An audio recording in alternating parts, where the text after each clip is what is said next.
novel transcript of The Assignment. Even our first meeting didn't go the way we both planned. When I entered the room, where I usually had my sessions, and I saw her instead of him, I skipped the greeting part and went straight to, where's Paul? I'm superseding him, a smooth, tinkling voice answered. Is it a bad surprise? I looked at her from head to toe. She smiled, stood up, and turned around. So, am I good enough for you? Just perfect, I replied. There is one flaw, though. And what could that be? She looked surprised. Your skirt's too long. She smiled, obviously content with herself. Then she sat down and crossed her legs. What are we going to talk about today? Look at that, I exclaimed. This is the first time anybody asked me what the subject of conversation would be. I approached her and sat on the chair at the opposite side of the table. Yes, I can see some doubtful smiles on some of your faces. You ask yourselves, how is it possible for a dangerous murderer like me to acquire free access to a conversation with a beautiful woman, no matter if she's a shrink or not? No handcuffs, no guards, nothing. The answer is quite simple, really. If you behave well, they don't chain you. If you blow it, you get it really bad right on the spot. Besides, bad guys like to brag about their misdemeanors. They usually suffer from pretty strong insecurities and desperately need somebody to listen and praise them. That's why they do all those stupid acts of crime before they get arrested and rest on their laurels in prison. They are even proud with themselves. Any smart shrink knows all about it and uses it cunningly. That's why guns and handcuffs are unnecessary here. Well, with a few exceptions, that is. Where are you from? I asked her. Guess, she smiled. I can't, I'm not particularly smart, she laughed. At least tell me your name. Elizabeth. Oh, that name always reminds me of this scary story. Which one? Dracula's wife was called Elizabeth. Really? She was surprised.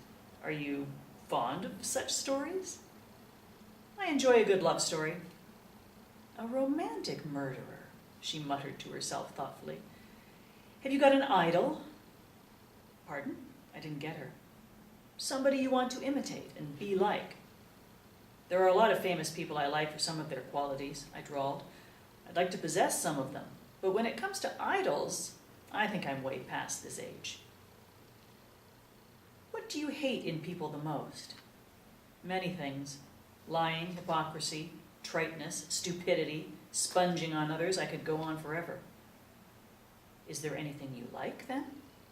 Yes, I said it already. It's love. Friendship, too. Well then, how can you explain the murders you've committed? I was forced to. I shrugged. That's not what the experts claim. She shook her head gravely. They claim you're one of those rare breeds that most people consider extinct.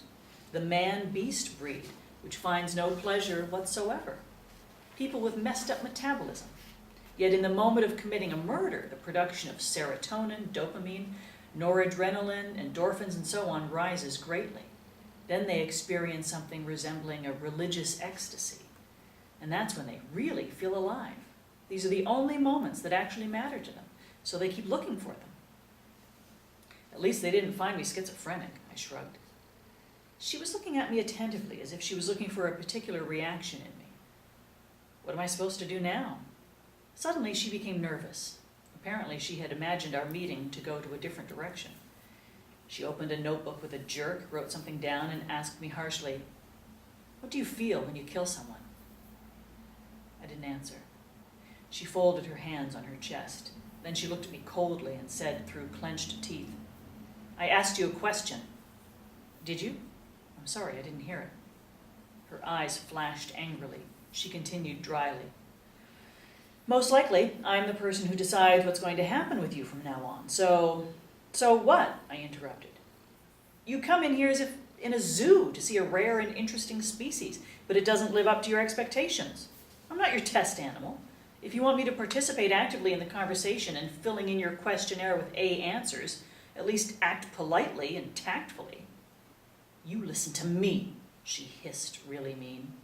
I've seen monsters that make Hannibal Lecter look good, and you are just a joke, nothing more. You're not in a position to tell me how to behave. I'm the one telling you how to behave. If you don't follow my instructions, I could send you straight to the electric chair. A lot of slips happen here. Sometimes death comes after a long and painful time, and they have to fry you a couple of times. Can you get that, you miserable fuck? I got furious. I tilted forward and spoke slowly, looking straight into her eyes.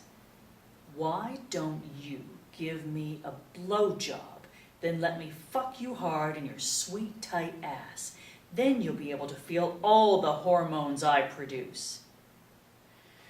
She would have killed me then and there if she could. Her glare spoke for itself. She gathered all her papers in fury, creasing them ruthlessly, stood up abruptly, knocking down her chair, and headed angrily towards the exit. You're running away because you're afraid you might like it, I shouted behind her back. She turned around and snarled, fuck you. Love you too, I replied. She banged the door behind her. I shook my head. What's up with this schoolgirl act? She's sweet, all right, but wouldn't recognize professional behavior if it hit her in the head. She'd lost it completely. She even got to my nerves. I paid a visit to my favorite dummy and took it all out on it. Tired and sweaty, I leaned on one of its arms and started breathing heavily. Then it came to me. She wasn't an amateur at all. On the contrary, she was a real pro. It was all well staged, and I fell for it pretty hard. She played me well, I admit it. Screwed me up by the book. I jumped to the bait, all right. I was hooked up. I started laughing loudly. That's just something I do. Well, apparently somebody started paying special attention to me if they decided to replace Paul with Elizabeth. Something's cooking.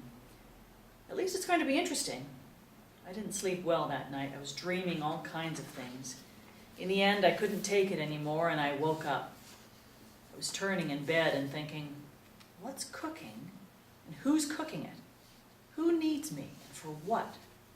This girl's visit today suggested much more than mere scientific interest. Well, I'll just have to see where this leads me. On the next day, I had breakfast in my cell as usual, guarded by one man in front, one in the back, and two outside, all aiming their machine guns at me, safety down. 3 cameras were following every move I was making. I felt like a genuine Tom Cruise character. Eat faster, you have a visitor, the one behind me urged. His name was Hank, a Desert Storm and Desert Fox veteran, one of the few who treated me like a normal human being. He gave me cigarettes and a gulp from his flask from time to time. I once asked him why he was so good to me. He shrugged, sighed, and said, I don't like brainless, nasty, and mean people. You are none of the above. I also believe that anyone could be driven to killing. I've seen how it works, and I've done it many times. It's just that I got some decoration, and you ended up here, he laughed. That sounded really wise. After breakfast, again as usual, I had my hands handcuffed in front of me, feet in chains. They put me in my metal chair with additional ironwork and tightening belts, then moved me to the psychiatric session room. We passed across the whole prison like that. I was a huge star. When we entered the room, they unleashed me. Maybe I forgot to mention that the walls were actually fake mirrors. They said they never filmed the session, but I was sure that wasn't true. There were at least 2 cameras behind the fake mirror. I was curious about one thing. The psychiatric sessions were held once weekly, so why another one today? Obviously, someone took my case very seriously. Elizabeth came through the other door.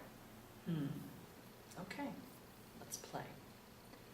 I headed for the table and sat uninvited in one of the chairs without uttering a word. She stood by the door for a while, then came closer. She stood by the table for a few moments, then sat down. She knocked her nails on the table and said with an effort, I would like to apologize about yesterday.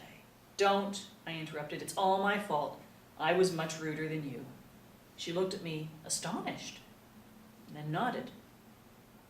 But my offer stands still, I added wickedly. She looked at me surprised, then failed to hide a smile and lowered her gaze. She stood like that about a minute.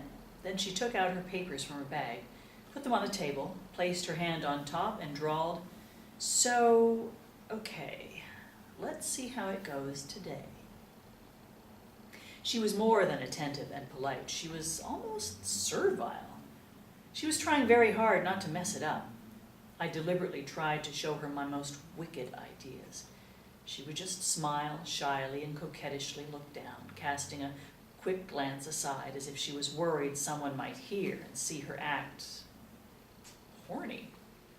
Her appearance, her behavior simply screamed to me, I want you really bad. I want you in any possible way. I'll let you do anything to me. I long for you.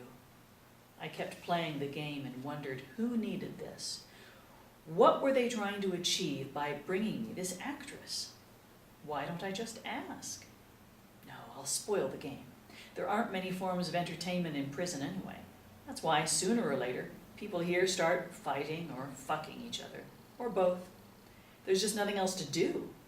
Well, we have TV in the library, but the former quickly gets boring and the latter is not available to everyone. Mainly because they think we can't read. Secondly, because they think we don't want to read. And thirdly, because they are afraid we might break the computers and tear up all the books. They're right to a certain extent. Tell me how you got here, Elizabeth asked. Haven't you read all about it? I replied. It's different when you tell the story. She begged me like a little child. If I'm not careful enough, I could easily imagine she actually likes me and, come on, get a grip. Okay, let's tell a story. I remember it all very well. They say every murderer remembers in details his first kill as long as he lives.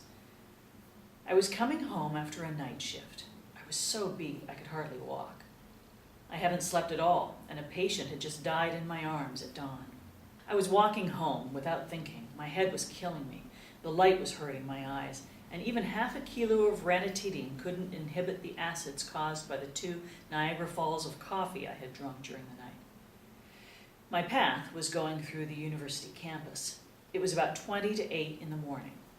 I turned at the back wall of a dorm and almost bumped into a heavy guy wearing a suit. I faltered forth, "Excuse me," and tried to give him way. He grabbed me by the shoulder and commanded, "You can't go on, go back." That was when I noticed the fancy Mercedes 10 feet away. Its back door was open. I could clearly see a blonde girl on her hands and knees in the back seat and a fat guy fucking her from behind. Behind the Mercedes, 5 or 6 girls were waiting in line, guarded by 3 strong fellows. One of the guys was injecting something in the girls' veins. 3 of the girls were holding their bent elbows, swaying a little. I still couldn't grasp the situation. I looked at the guy holding my shoulder. He smiled as if he was an older boy just finished telling a dirty joke to an infant. Right then, the girl crawled from the Mercedes and started vomiting. One of the guys pushed the next girl towards the car. She staggered, taking off her panties on the way. I still couldn't believe my eyes. A luxurious Mercedes, property of the state. 4 huge guys, 6 junkies, not a day older than 16, one of them barfing near the car, the other gobbling the congressman's cock in the back seat of the car. The car paid with my taxes. "Okay, you've seen enough," said the bodyguard, grabbing my arm. "Forget everything you've seen. It's for your own good. Just bear in mind, I won't forget you."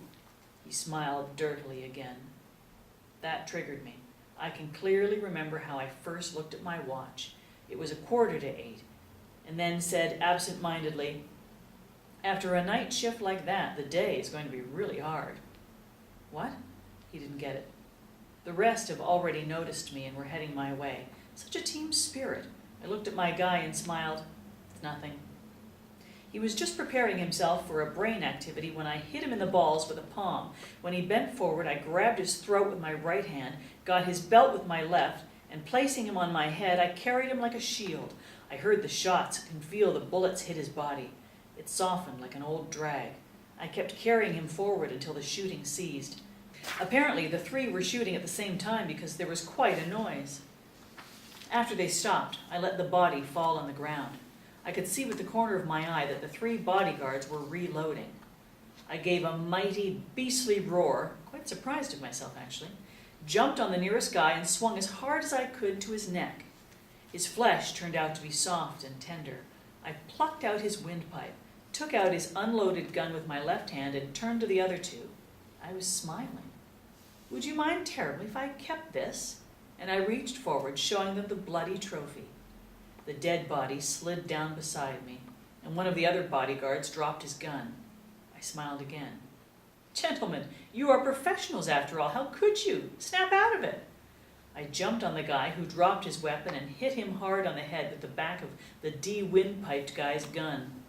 The last of the bodyguards had reloaded and was pointing the machine gun at me.